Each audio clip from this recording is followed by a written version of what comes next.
ডিম সুন্দরীকে কে না পছন্দ করে বলেন তো। তবে আমি আজকে ডিম সুন্দরীকে নিয়ে একটু ঝামেলাই পড়ে গেলাম, আর কি ঝামেলা পড়লাম সেটা একটু পরেই বুঝতে পারবেন। তো হ্যালো এভরিওয়ান, আসসালামু আলাইকুম। কি অবস্থা আপনাদের? আলহামদুলিল্লাহ আমি তো অনেক ভালো আছি, আশা করছি আপনারা অনেক ভালো আছেন। তো আজকে খুবই সিম্পল রান্না বান্না, আর সিম্পল হলো খাবারগুলো খেতে কিন্তু দারুণ হয়।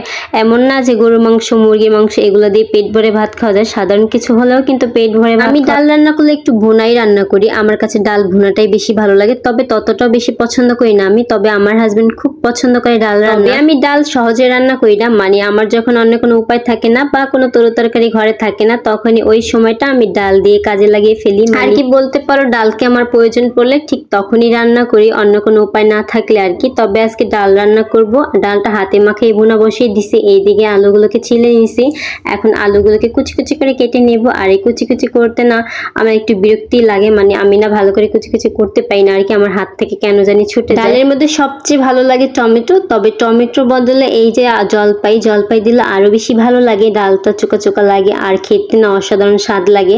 তবে আমি জলপাই অনেকগুলো একসাথে এনে ডিপে রেখে দিছি ফ্রোজেন করে, আর এইগুলো আমার অনেকদিন চলে যাবে, যেহেতু আমার ডাল বেশি একটা খাওয়া পড়ে না এই জন্য। এখন আসি এই ডিম সুন্দরীকে নিয়ে। আর এই ডিম সুন্দরীকে রান্না করতে আমার কি যে বিরক্তি লাগে, মানে কি আর বলবো। একদিকে মানে একজনে খাবে ভুনা তো আরেকজন খাবে ভাজা, মানে এই নিয়ে আমি পুরাই কনফিউজ। মানে আমি কি যে রান্না করবো জানি না। মেয়ে পছন্দ করে ভাজা আর মেয়ের মার পছন্দ করে ভুনা, মানে কি যে একটা অবস্থা। মানে আমি এবার ডিম ভাজা ভালো লাগে না, মানে ডিম ভুনাটা খেতে বেশি পছন্দ করি।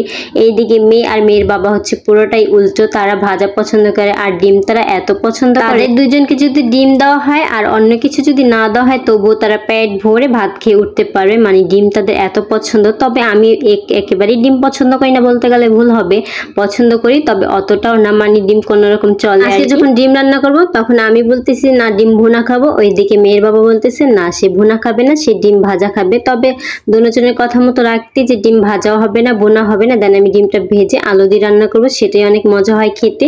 খুবই সিম্পল রান্না বান্না, তবু খেতে কিন্তু দারুণ। আর এইদিকে আমি কিছু আটা সিদ্ধ করে নিতেছিলাম, আমার কিছু ফ্রোজেন করা রুটি ছিল বাট অল্প ছিল, কিছু লাগতো এই জন্য ওটা আমি করে নিলাম। ওটা ওইদিকে ঠান্ডা হতে থাকুক, এইদিকে আমি এটা বসাই দিই। আলু তো সিদ্ধ হয়ে গেছে, আর এই ছোট ছোট করে আলু সিদ্ধ হতে তো একেবারেই সময় লাগে না, অল্পতেই হয়ে যায়। তবে আমি একটু ঝোল রাখবো এই জন্য একটু ঝোলের পরিমাণটা একটু বেশি দিছি। এইদিকে ডিম ভাজাগুলো হয়ে গেছে, তো ডিম ভাজাগুলো সবগুলো দিয়ে নিছি। আজকে ডিম ভাজা একটু বেশিই হয়ে গেছে, তবে ডিম আমি খেয়ে ফেলছি বেশিরভাগ, মানে এত মজা হয়েছে তরকারিটা। এইদিকে লবণ একটু কম হয়ে গেছিল, সেটাও আমি দিয়ে নিলাম। তবে আজকে কি একটা ব্যাপার, মানে এখানে জিরা দিব সেটাও ছিল না, ধনিয়া পাতা দিব। ধনিয়া পাতা আনা মানে যখন আনি বাসায় তখন খাওয়া হয় না, আবার যখন না আনি তখন আবার খেতে ইচ্ছা করে। আমাদের রুটি লাগে 7টা, এইদিকে রুটি ছিল 3টা, মানে বাকি 4টা আমি আবার বেলে নিচ্ছি। এখন বেলে এগুলোকে ভেজে নিব, আর এখন থেকে আমি রুটি খাওয়া শুরু করে দিছি। আর তেল দিয়ে পরোটা খাবো না, তবে আমার মেয়ের জন্য পরোটা করতে হবে, পরোটা ছাড়া খেতে পারে।